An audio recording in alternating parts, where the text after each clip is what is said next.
친자가 아닌 자녀를 본인의 가족관계등록부상에 등재하려고 하는 분들이 있습니다. 왜냐하면 아무리 친자가 아닌 자녀와 평생을 같이 살았다 하더라도 무족에 등재되어 있지 않으면 가족으로 남남이기 때문에 그렇습니다. 그래서 양자, 양녀로 무족에 등재를 하려고 하는 분들이 많이 있습니다. 일단 해당 자녀가 성인인지 아니면 미성년 자녀인지에 따라서 절차가 달라지게 됩니다. 성인인 경우에는 일단 구청이나 시청에 가서 양자, 양녀가 되기 위한 신청서만 작성하면 됩니다. 물론 이때 친부, 친모 모두의 동의만 된다고 하면 법원에 소송을 하지 않고 인사비란에 등재할 수가 있습니다.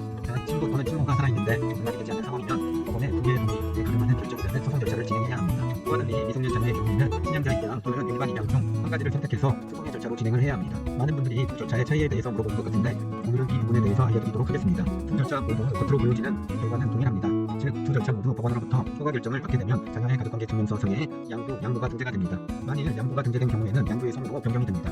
물론 양부, 양부의 가족관계 증명서를 발급해두더라도 해당 자녀가 등재가 되어 있습니다. 즉 가족관계 증명서상에 등재가 되어 있다고 하면 해당 자녀와 법률상 부모 자식의 관계가 형성이 된다는 뜻입니다. 두 절차 모두 양부, 양부와 법률상 부모 자식의 관계가 형성이 된다는 말입니다. 차이점은 일단 일반 입양의 경우에는 입양관계 증명서를 발급해야지만 해당 입양 사실이 나타나고 친양자 입양의 경우에는 친양자 입양관계 증명서에 입양 사실이 기재됩니다. 즉 두 절차 모두 증명서에는 반드시 기재가 됩니다. 하지만 걱정할 필요가 없는 것은 두 서류는 아주 예외적인 경우를 제외하고는 발급할 일이 없습니다. 그리고 가장 큰 차이점은 친양자 입양의 경우에는 원래 친부 또는 친모와 법률상 부모 자식의 관계가 완전 정리되지만 일반 입양의 경우에는 친부, 친모와도 여전히 법률상 부모 자식의 관계가 유지가 된다는 말입니다.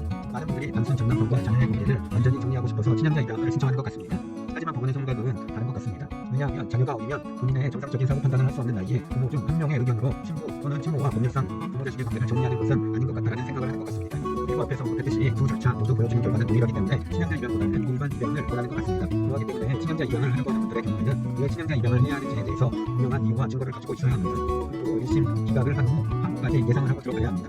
이와 달리 장남편이 전혀 만나지도 않고 양육도 지도하지도 않고 친부로서의 역할을 전혀 하지 않는다는 이유로 그리고 단순 친부가 싫다는 이유만으로 진행한다면 친양자 입양보다는 일반 입양의 절차로 하는 것이 확실하게 양육의 목적에 등재할 수 있는 방법이 될 수가 있습니다. 종합해보면 가장 바라는 것은 친양자 입양이지만 친양자 입양은 요즘 정말 까다롭게 법원이 판단하고 있습니다. 그렇기 때문에 반드시 친양자 입양을 해야 하는 이유가 존재하지 않는다고 하면 겉에 보이기에는 그리고 특별한 차이점이 없는 일반 입양을 시도하는 것이 좋은 방법이라는 점 꼭 참고하시길 바랍니다.